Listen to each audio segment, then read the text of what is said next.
दोस्तों, महान सनातन धर्म न केवल हिंदुओं के लिए बल्कि ये समाज के सभी वर्ग के लोगों के लिए अति महत्वपूर्ण है।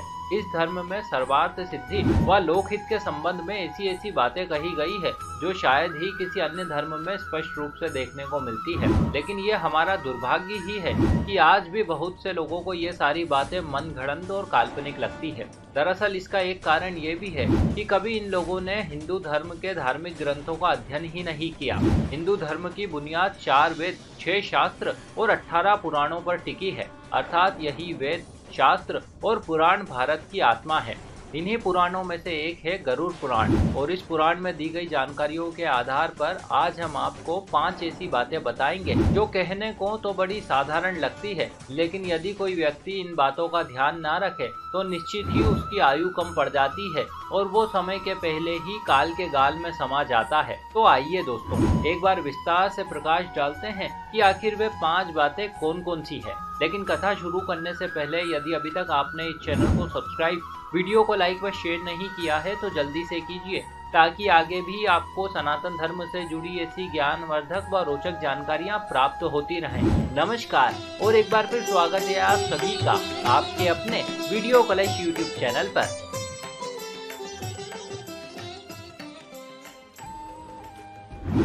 दोस्तों, आपने अक्सर सुना होगा, ज्यादातर लोग ये कहते हैं कि आपको सुबह जल्दी उठना चाहिए ताकि आप स्वस्थ रह सकें, लेकिन फिर भी आप ऐसा नहीं कर पाते हैं। दरअसल इसकी मुख्य वजह यह है कि आप रात में देर से सोते हैं। अब सीधी सी बात है कि जब आप रात में देर से सोएंगे तो भला सुबह जल्दी कैसे आपकी नींद खुलेगी। लेकिन ये आपकी आदत आपके लिए कितनी नुकसानदेह है, ये बात गरुड़ पुराण में बताई गई है। इसमें बताया गया है कि देर तक सोने वाला मनुष्य ब्रह्म मुहूर्त की शुद्ध वायु का सेवन नहीं कर पाता है, जिससे थोड़ी उम्र बढ़ने के बाद उसे कई प्रकार के श्वास संबंधी रोगों से जूझना पड़ता है। साथ ही साथ ये हमारे पाचन तंत्र को भी प्रभावित करता है और एक समय के बाद हमारी रोग प्रतिरोधक क्षमता घटने लगती है और अंततः एक दिन ऐसा भी आता है जब समय के पहले ही हम काल के द्वार पर पहुंच जाते हैं।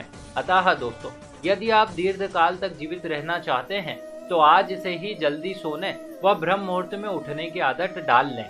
चलिए अब बात करते हैं दूसरे नियम की। दोस्तों, दही खाने के कितने लाभ हैं ये बताने की आवश्यकता नहीं। दरअसल दही में भरपूर मात्रा में फास्फोरस व कैल्शियम होता है जो हमारी हड्डी, दांत, नाखून, बाल व पाचन तंत्र इत्यादि के लिए अत्यंत ही गुणकारी होता है। लेकिन दोस्तों, कभी कभार ऐसा भी देखा गया है कि कुछ लोग रात में दही या दही से बने व्यंजनों का सेवन करते हैं। दरअसल गरुड़ पुराण का इस संदर्भ में ये मत है कि जो दही दिन में अमृत तुल्य होता है वही रात में विष बनकर हमारे स्वास्थ्य को प्रभावित करता है। दरअसल रात का वातावरण दिन के वातावरण से बिल्कुल विपरीत होता है, जिसकी वजह से चंद्रमा के प्रभाव में आकर दही अपनी प्रकृति को परिवर्तित कर देता है और ये विष रात को जब हम सोते हैं तब हमारे शरीर में पहुंचकर कई प्रकार के विषैले तत्वों का निर्माण कर एक ठंडे विष के रूप में धीरे धीरे करके हमें मृत्यु की ओर ले जाता है। अतः दोस्तों, भलाई इसी में है कि आप रात के समय दही का प्रयोग बिल्कुल भी ना करें। चलिए अब बात करते हैं अगले नियम की। दोस्तों, जैसा कि आप सभी जानते ही हैं कि हिंदू धर्म में दाह संस्कार की परंपरा है, लेकिन क्या आपने इसके पीछे छुपे रहस्य को जानने का प्रयास किया है? दरअसल प्राचीन हिंदू वैज्ञानिक अर्थात हमारे ऋषि मुनियों ने शरीर व आत्मा के विज्ञान को आज से हजारों साल पहले ही खोज लिया था। उनका मानना था कि यह शरीर नश्वर है और नश्वर इसलिए है क्योंकि ये सृष्टि में मौजूद 5 प्रकार के तत्वों से मिलकर बना है, जबकि आत्मा अमर है क्योंकि उसका जन्म सीधे परमात्मा से होता है।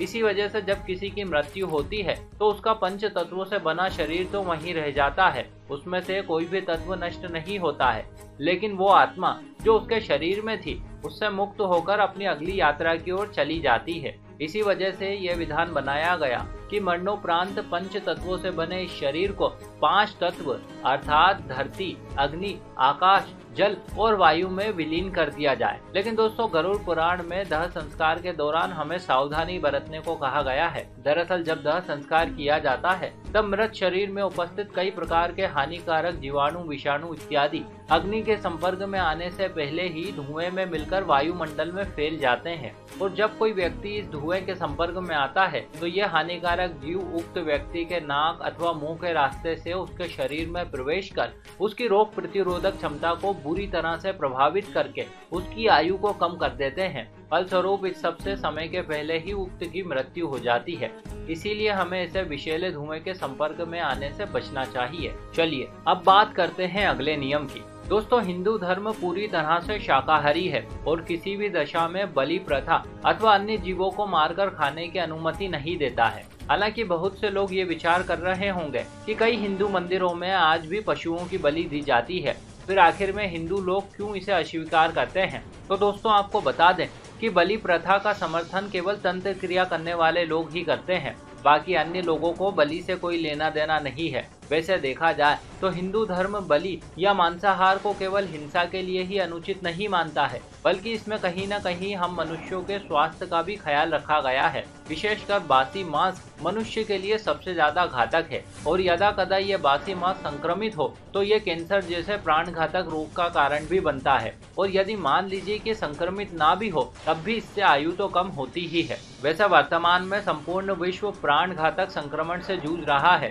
और अनेक जांचों और अध्ययनों से जो तथ्य निकल कर आए हैं उससे ये बात सुनने को मिलती है कि ऐसे संक्रमण की उत्पत्ति जीवों से हुई है। शायद इसी वजह से इस ग्रंथ में शुष्क मांस को प्राण घातक बताया गया है। चलिए अब बात करते हैं अगले नियम की। दोस्तों, सुबह का समय योग, प्राणायाम और कसरत इत्यादि करने का होता है, परंतु बहुत से लोग सुबह सुबह अथवा दिन के समय या आवश्यकता से अधिक विषय भोग करते हैं, जिसके प्रभाव से शरीर में कमजोरी आने लगती है और धीरे धीरे करके इससे मनुष्य का शरीर इतना कमजोर हो जाता है कि उसकी रोग प्रतिरोधक क्षमता पूरी तरह से समाप्त हो जाती है। तब ऐसी स्थिति में ऐसे मनुष्य का शरीर अंदर से खोखला हो जाता है और अनेक रोग उसके शरीर में जन्म ले लेते हैं और निश्चित ही बहुत ही अल्प आयु में ऐसे मनुष्य की मृत्यु हो जाती है। इसीलिए प्रत्येक व्यक्ति को योग, प्राणायाम और ब्रह्मचर्य जैसे अति गुणकारी आदतों को अपनाना चाहिए ताकि मन व शरीर पर नियंत्रण स्थापित करके आवश्यकता से अधिक विषय भोग से बचा जा सके। तो दोस्तों, चलिए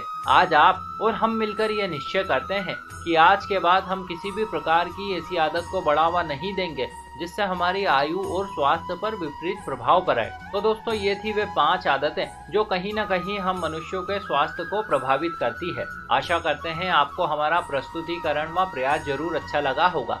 आपने हमें इतने प्रेम से सुना, इस सब के लिए आपका बहुत बहुत आभार। मिलते हैं अगले वीडियो में।